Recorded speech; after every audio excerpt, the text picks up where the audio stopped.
एक नई कहानी सुनाने वाला हूं। एक असुर था, उसका नाम था दंभ।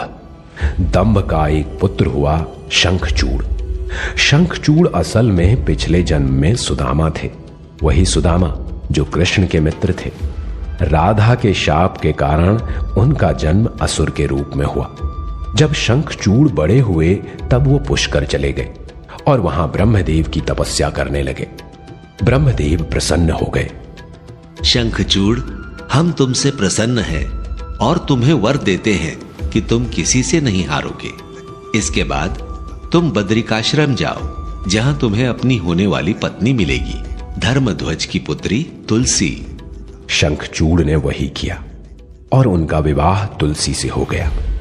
तब वो अपने पिता के राज्य वापस लौट आए। वापस लौटते ही शुक्राचार्य ने उनको असुरों का राजा बना दिया और देखते देखते शंखचूड़ ने अपनी शक्ति से सारे देवताओं को हरा दिया। कुछ ही समय में शंखचूड़ तीनों लोकों का राजा था। शंखचूड़ से डरकर सारे देवता तुरंत ब्रह्मदेव के पास गए। मैं तुम्हारी मदद नहीं कर सकता, तुम सबको भगवान विष्णु के पास जाना चाहिए। मैं भी तुम सबकी मदद नहीं कर सकता, तुमको महादेव के पास जाना चाहिए। महादेव, आप मना मत करिएगा।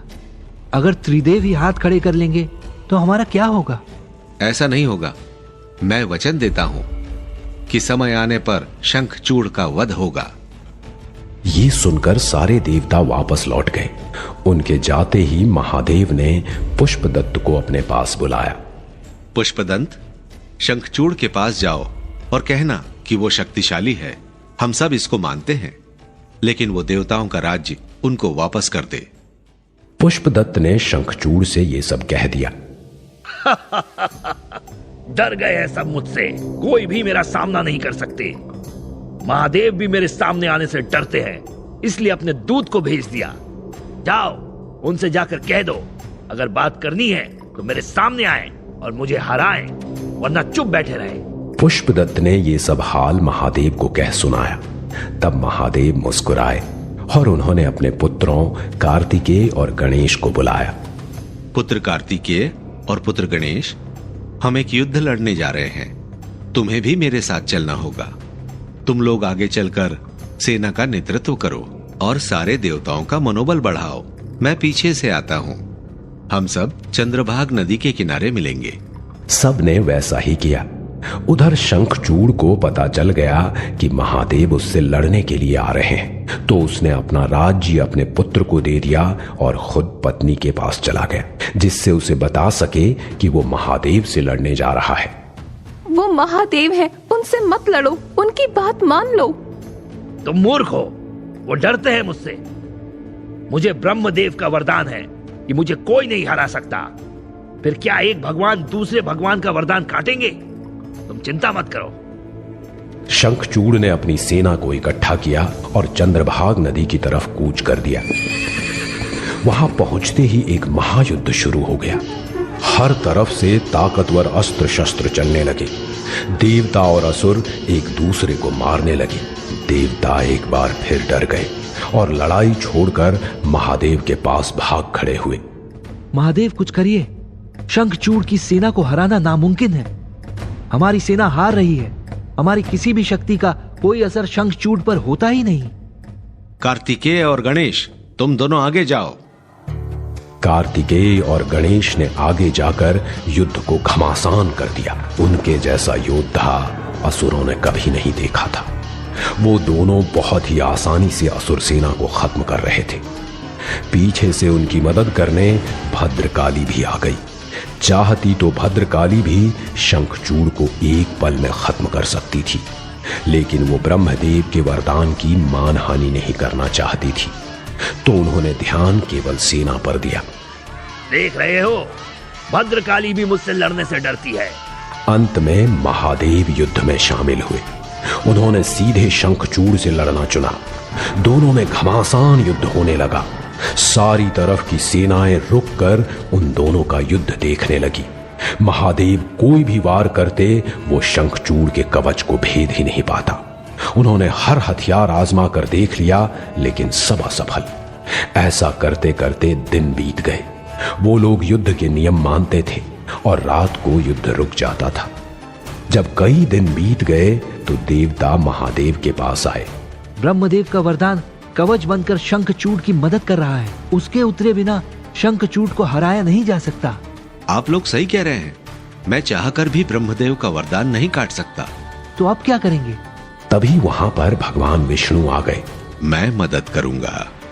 अगली सुबह युद्ध से ठीक पहले ही भगवान विष्णु शंखचूड़ के सामने एक ब्राह्मण बनकर गए। कोई इस ब्राह्मण को भिक्षा नहीं देगा क्या? कहो ब्राह्मण, क्या चाहिए? भोजन करना है? नहीं, मैं भोजन नहीं कर सकता असुरराज। तुम दूषित हो। मैंने सुना है तुम बहुत ताकतवर तो हो ही, बहुत बड़े दानी भी हो। सही सुना है ब्राह्मण। बताओ क्या चाहिए? संसार की हर वस्तु मैं तुम्हें दे सकता हूँ। तो फिर अपना कवच दे दो। मेरी अपने भाई से लड़ाई होने वाली है, ये मेरी रक्षा करेगा। बस इतनी सी बात? ये लो। ये कहकर शंखचूड़ ने अपना कवच उस ब्राह्मण को दे दिया और खुद इस घमंड में युद्ध में कूद पड़ा कि उसे अब कोई नहीं हरा सकता। उधर भगवान विष्णु ने शंखचूड़ का कवच पहना और उनके भेष में शंखचूड़ की पत्नी के पास पहुंच गए।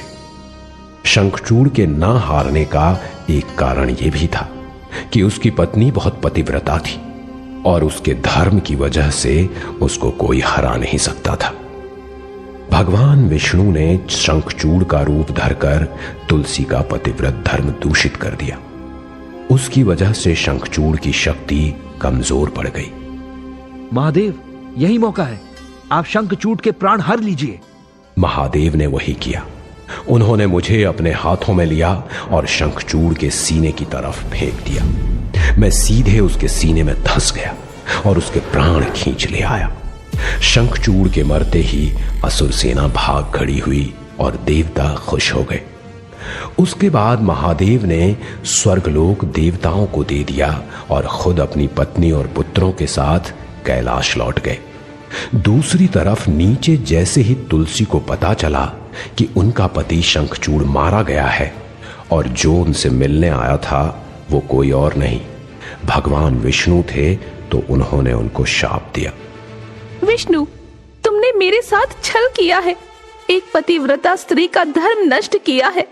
मैं शाप देती हूँ कि तुम अभी एक पत्थर में बदल जाओ। भगवान विष्णु तुरंत एक पत्थर में बदल गए और मन ही मन महादेव का नाम लेने लगे। कई सालों के बाद महादेव उनके सामने प्रकट हुए और उनको वापस विष्णु रूप में लाए। उसके बाद महादेव ने तुलसी को वरदान दिया और कहा कि वो उनके और भगवान विष्णु के लिए खास रहेगी। भगवान विष्णु जिस पत्थर में बदले थे उसका नाम था शालिग्राम।